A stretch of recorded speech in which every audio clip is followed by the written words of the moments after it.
Warna-warna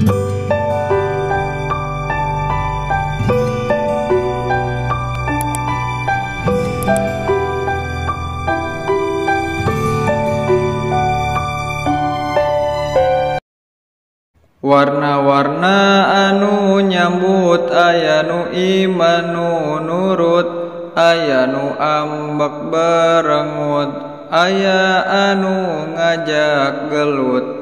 Tahun 7 Zulqaidah Nabi jeung sahabat ka Mekkah, 2000 muslim jumlah bade qada haji umroh. Berkah taya kajadian margi nurut perjanjian, malah loba musyrik Mekah arasup Islam sumera.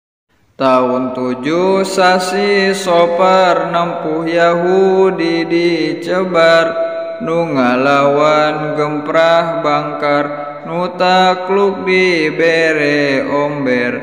Tahun ka-8 Hijrah kajadian perang Mut'ah, Jumadil awal katelah muslimin unggul berkah. Roncom ka-8 Hijrah Kangjeng Nabi angkat ka Mekkah, nyandak balad anu rongkah 10.000 di jumlah.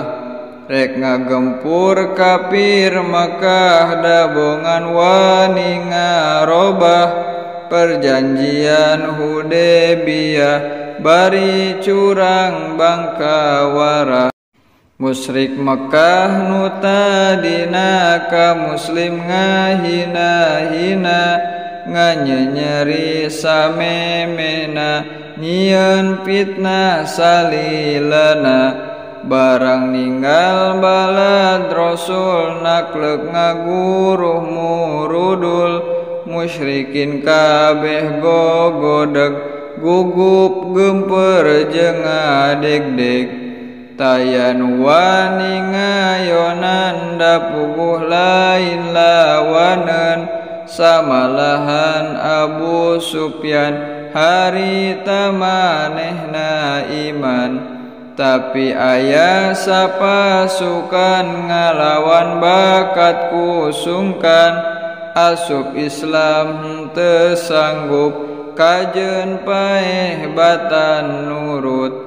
Nu dipimpin ku Ikrimat bin Abu Jahal si laknat, 2 ti muslimin korban ti kafir 28.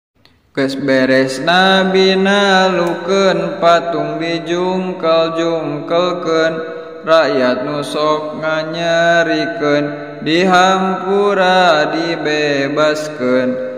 Masih tahun ka-8 bulan Syawal perang Hunain, perang hebat pada kuat, ampir muslimin barirat.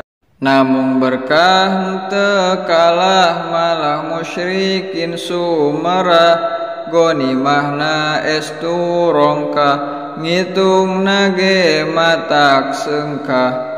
Domba 40.000 jeung tawanan 6.000, 22.000 onta bikang sareng jalu. 400 gram perak ngagunduk bodas marakbak, sareng seueur deui teu diterangkeun di dieu. Pangakhirna peperangan nu ku Rasul disarengan, perang Tabuk nu katelah Rajab ka-8 Hijrah. Tahun ka-10 Hijrah Kangjeng Nabi jarah ka Mekkah, 100.000 jamaah ngalabringeung keuy ngaguru. Haji wada katelahna haji anu pangakhirna, harita nabina sehat panjang tur pohara hebat. nerangkeun jalan akhirat oge jalan masyarakat, sangkan umat pada nikmat ti dunya dugi ka akhirat.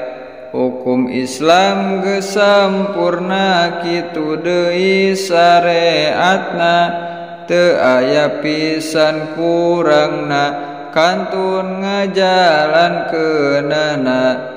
Harita Islam cahyana sumirat sabubuana, seungit lain dikieuna nerekab ka mana-mana. Nabi geus seep tugasna ngadugikeun risalahna, bari nyumponan mistina teu aya pisan mencogna.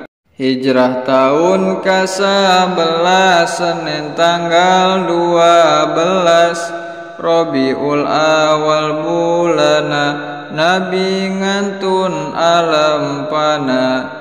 Ieu riwayat parantos namung kacida diringkes, saupami palai paos kitab ageng bae aos.